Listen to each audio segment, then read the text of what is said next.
With me today is Dr. Terry Anderson, one of the researchers that is responsible for the Athabasca Landing. Welcome, Dr. Terry Anderson. Yeah, thanks, Nathaniel. Really pleased to be here, and I want to thank you for doing these videos on top of getting the chance to talk to you and other landing nights. Right. So can you just give us a little bit of background information on what the landing does for Athabasca students that didn't exist in the past? Sure. Well, most Athabasca students, all our undergraduates, are using self-paced study, which means that they can time how long their course takes and when they start it. And this is tremendous for individual freedom.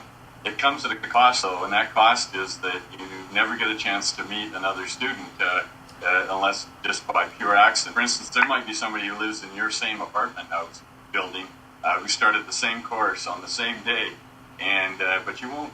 We are not allowed to let the emails out, so you'll never know.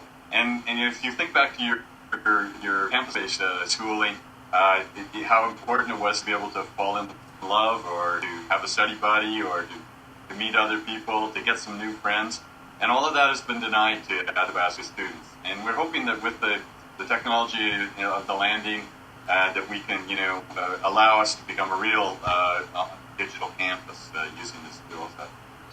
Perfect. Well, that's great. So you can connect to students or other students. Is that the driver for the concept of the landing?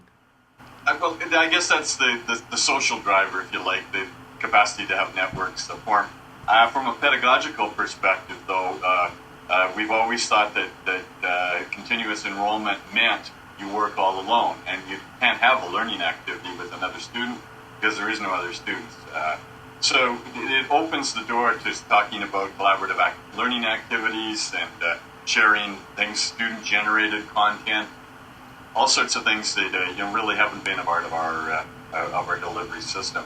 Now, it's also very disruptive because it might mean that students will get bonus marks if they do something with another student, and that gives all the danger that the other student won't work as hard as you, and all the things that you've experienced in collaborative work before. But if you ask students at the end of the day, was it worth it? They almost all say that, yeah, it was hard, but I really did like it, and I learned some things, and I learned about that other person. So it opens the door for new pedagogies, but it doesn't mean that the students or tutors or staff are going to jump right in. Because a lot of them have an idea that social networking, like Facebook, is really just for fun time activities. We're just starting to see it used in businesses, and I think that it's becoming more and more important tool, face-to-face delivery, and could become a critical delivery. Right. Well, I know I've in comments with some people, students that use the landing, it certainly is a social-like tool, and that's something that hasn't existed in the past. So thank you very much for a little bit of a background of where the landing came about, and we'll talk to you again somewhere in the future. I hope so. Thanks. Thank you.